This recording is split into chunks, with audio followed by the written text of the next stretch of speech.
How to talk in English.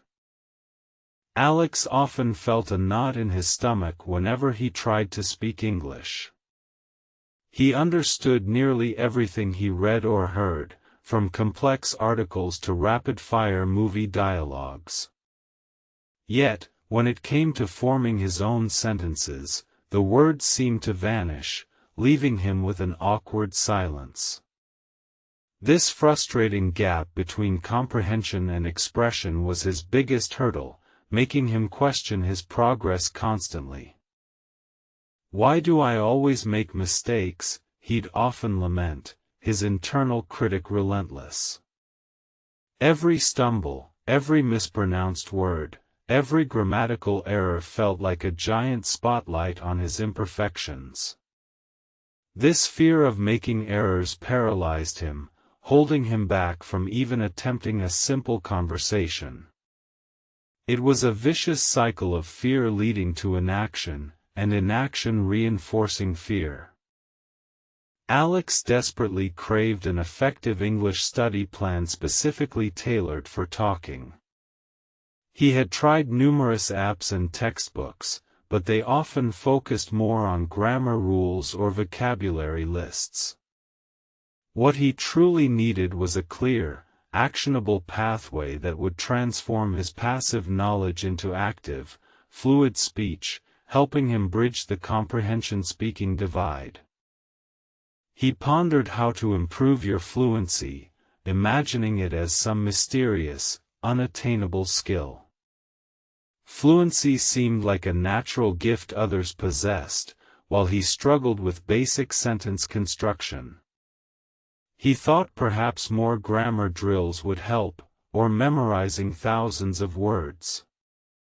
Little did he know, true fluency stemmed from something far more practical and less academic than he imagined. One day, a wise online mentor posted a crucial insight: why you should practice speaking. This resonated deeply with Alex. He realized he had been avoiding the very act he wished to master. Practice wasn't just about repetition, it was about engaging the muscles of speech, training the brain to access vocabulary and grammar instinctively, without hesitation. The mentor emphasized, listen and practice. It wasn't enough to passively listen to podcasts. He needed to actively repeat phrases, mimic intonation, and even shadow speakers. This concept of active listening, followed by immediate, deliberate practice, seemed revolutionary. It transformed listening from a passive absorption activity into an active speaking preparation exercise, boosting retention. How to make confidence in speaking? This question plagued Alex. He knew all the theory, but the psychological barrier was immense. His self-doubt acted like a heavy chain, anchoring him to silence. He understood that confidence wasn't something magically acquired, it was built, brick by brick, through small, consistent victories and a shift in his internal dialogue about mistakes. The mentor also highlighted why reading is important, not just for understanding, but for speaking. Reading exposed him to diverse sentence structures, rich vocabulary, and natural phrasing. It expanded his internal linguistic database, providing him with more building blocks for his own conversations. Reading aloud, specifically, began to bridge the gap from silent comprehension to spoken articulation. Alex perfectly embodied the phrase, "I understand English but I can't speak well." He could follow complex discussions, enjoy British sitcoms, and grasp nuances in articles. Yet, his mouth refused to cooperate. This common dilemma left many learners frustrated, feeling stuck in a linguistic limbo where input was high, but output remained stubbornly low, creating immense self-doubt. His ultimate aspiration was how to talk to anyone in English. Whether it was ordering coffee, asking for directions, or engaging in a deep philosophical debate, he longed for that uninhibited freedom. This goal felt distant, but the mentor's advice started painting a clearer path, suggesting that small, consistent steps would eventually lead to conversational mastery. Alex decided to start small. He began talking to himself in English, describing his surroundings, narrating his daily routine. It felt silly at first, but it forced his brain to retrieve words and construct sentences without the pressure of an audience. This solo practice became his safe zone, a private laboratory for linguistic experimentation and error correction. He deliberately shifted his mindset about mistakes. Instead of viewing them as failures, he saw them as crucial feedback. Each error pointed to an area needing improvement. This reframing transformed his fear into curiosity. He started noting his common errors and actively sought to correct them, making progress a continuous, iterative process of learning and refinement. His new routine included at least 30 minutes of active listening daily. He chose podcasts on topics he genuinely enjoyed, like history and science. He focused not just on understanding the content, but on the rhythm, stress, and intonation of the native speakers. This active engagement trained his ear, enhancing his perception of natural English speech patterns. He experimented with shadowing, repeating sentences immediately after the speaker in the podcast. This felt awkward initially, like a linguistic parrot, but it significantly improved his pronunciation and speaking rhythm. It forced his mouth and tongue to articulate sounds correctly, building muscle memory for fluent and natural-sounding English expressions. Reading aloud became another cornerstone of his plan. He selected short stories and news articles, voicing every word clearly. This practice helped him connect the written word to its spoken form, improving his articulation and pace. It also made him more comfortable with the physical act of speaking, reducing his overall hesitation. Consistency was key. Alex designed a non-negotiable daily routine: 15 minutes of shadowing, 15 minutes of reading aloud, and 15 minutes of self-talk. This cumulative effort, though seemingly small each day, began to build significant momentum. He realized that daily, even brief, exposure and practice yielded far better results than sporadic, intense sessions. After weeks of solo practice, Alex felt a flicker of courage.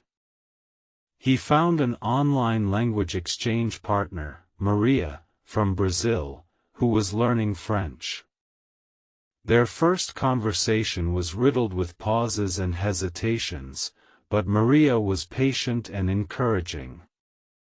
This interaction, though imperfect, was a monumental step forward, breaking his long-standing silence. Speaking with Maria helped him confront his greatest fear: judgment. He realized that Maria was also making mistakes in French, and neither of them cared about perfection. They were both there to learn and communicate.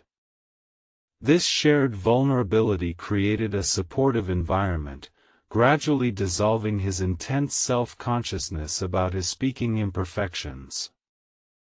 His new mantra became, "Focus on communication, not perfection." The goal wasn't to speak flawlessly, but to convey his message effectively. This shift in perspective liberated him. He started experimenting with different ways to express himself, even if it meant rephrasing or using simpler words. The essence was to be understood, not to be an orator. Alex actively tried to incorporate new vocabulary he learned from reading and listening into his conversations. Instead of just recognizing words, he made an effort to use them. This active recall solidified his understanding and made the words truly his own. He kept a small notebook for new phrases he wanted to practice using. Beyond dedicated study time, he immersed himself in English content. He watched YouTube videos, listened to English music, and even started thinking in English. This constant, pervasive exposure helped him internalize the language's natural patterns and expressions, making it feel less like a foreign code and more like an intuitive way of thinking. Slowly, almost imperceptibly, his confidence began to blossom.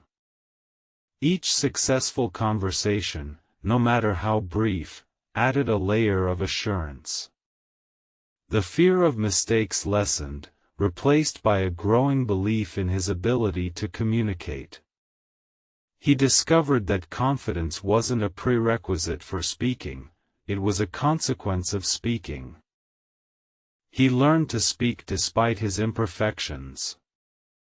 There were still grammatical errors, occasional mispronunciations, and moments of searching for the right word. But now, he pushed through them, understanding that these were just part of the learning journey.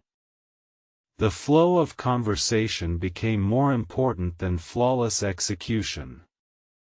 He observed how native speakers used fillers like, and like, to buy time. He started incorporating similar natural pauses into his own speech, which helped him organize his thoughts without abrupt silences. This made his conversations sound more natural and less forced, giving him valuable thinking time. To prepare for real-life interactions, Alex practiced situational dialogues in his mind.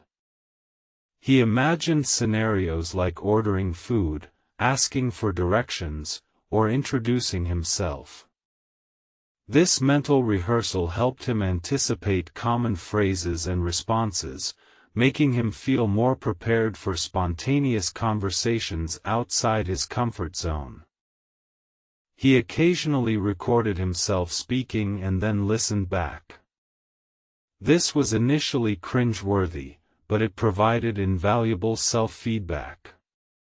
He could identify areas for improvement in pronunciation, intonation, and even the clarity of his thoughts. It was like being his own personal speaking coach, offering an objective perspective. Alex realized that enjoyment was a powerful motivator. When he stopped viewing English study as a chore and started seeing it as an exciting journey of discovery, his progress accelerated. He found joy in understanding a complex sentence, or successfully articulating a nuanced idea, making the learning sustainable. Armed with newfound confidence, Alex sought out opportunities to speak with native English speakers in his city. He joined a local international club and attended English-speaking meetups. These face-to-face interactions, though intimidating at first, were crucial for real-world application and adapting to different accents. Each new interaction exposed him to different accents and speaking speeds. He learned to adapt, asking for clarification when needed, and adjusting his own pace. This real-world exposure was far more effective than any textbook exercise, preparing him for the diverse linguistic landscape of English speakers worldwide. He learned phrases and idioms from real conversations that were not found in textbooks. These natural expressions enriched his vocabulary and made his speech sound more authentic.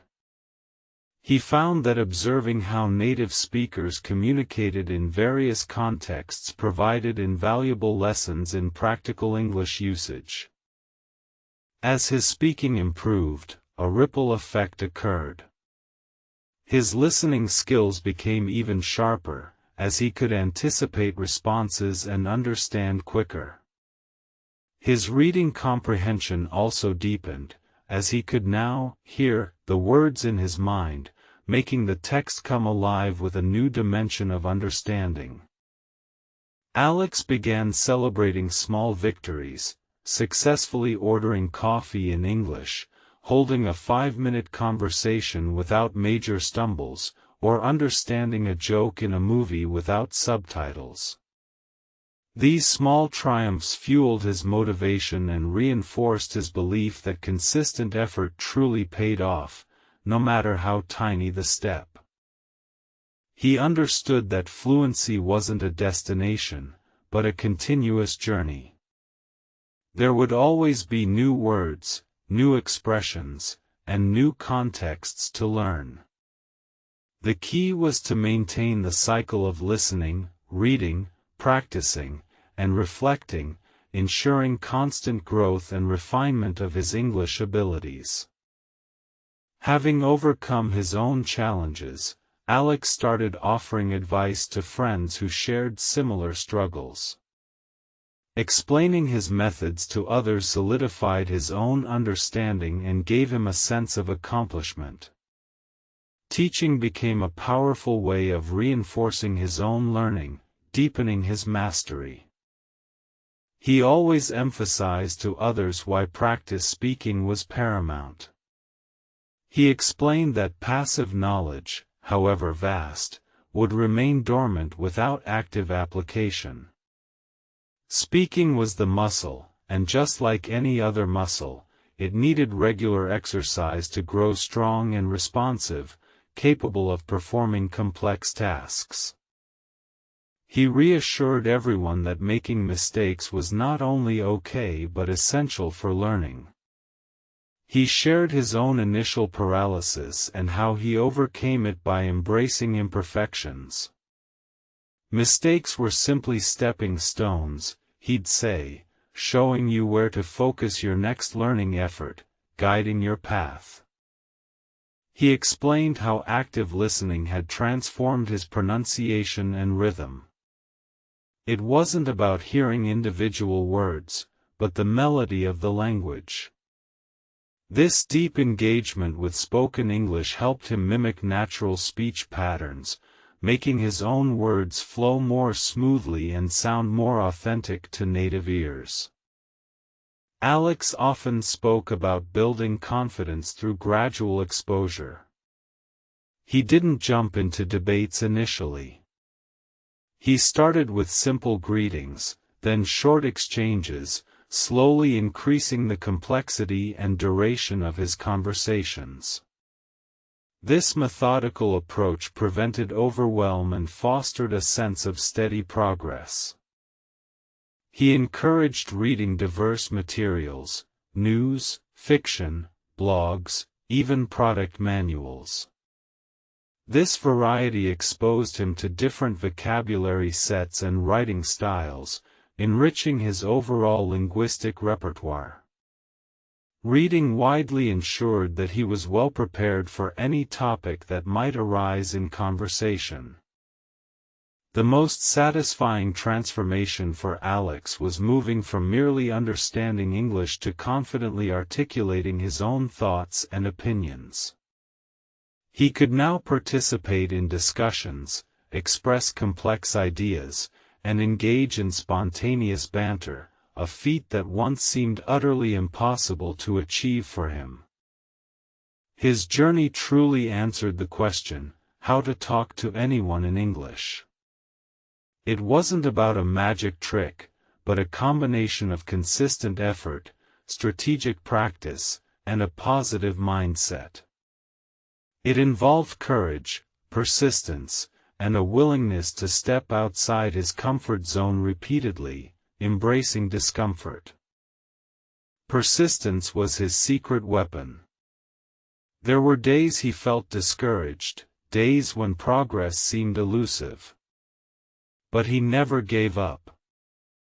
He reminded himself of his long-term goal and the small daily habits he had cultivated, knowing that consistency, even in small doses, always leads to significant results. The greatest reward was the joy of true connection. Being able to communicate effectively allowed him to build new friendships, explore different cultures, and access a wealth of information previously locked behind a language barrier. English became a bridge, not just a subject. Alex, once plagued by self-doubt, had truly become a confident English speaker. He spoke with a clear voice, his thoughts flowing freely. His journey was a testament to the fact that fluency is not an inherent talent, but a skill diligently cultivated through dedicated practice and a resilient spirit. He often looked back at his initial struggles, the knots in his stomach, the paralyzing fear of mistakes. He smiled, realizing how far he had come. That silent, frustrated Alex was now a vocal, expressive individual, capable of engaging with the world in a way he once only dreamed of. His core advice for those who understood but couldn't speak was simple: speak anyway. Speak to yourself, speak to a mirror, speak to online partners. Just get the words out.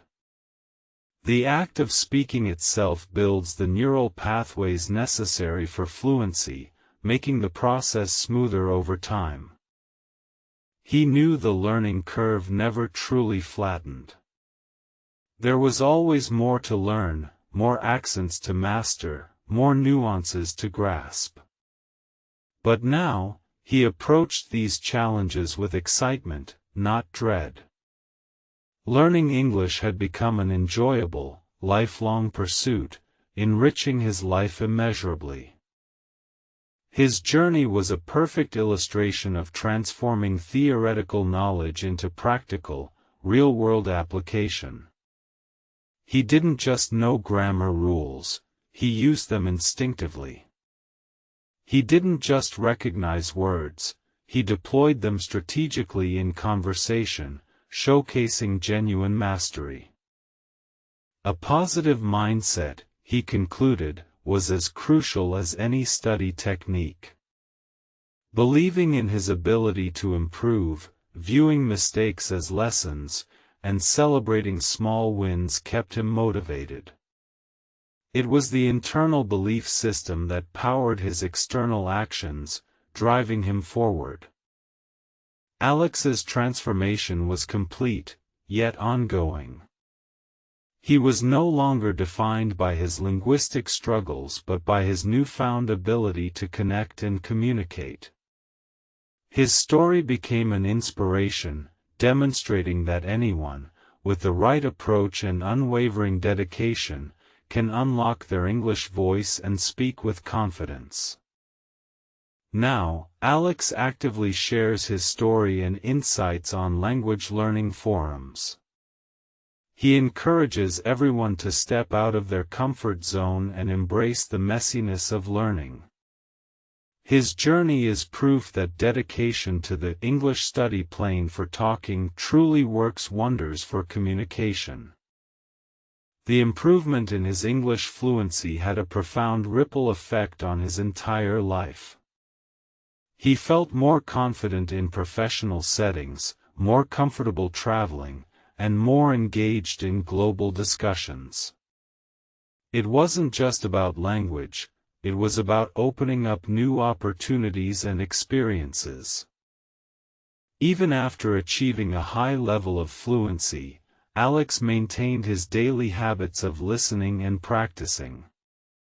He knew that consistent engagement was vital to prevent regression and to continue refining his skills, always striving for greater precision and naturalness in his speech.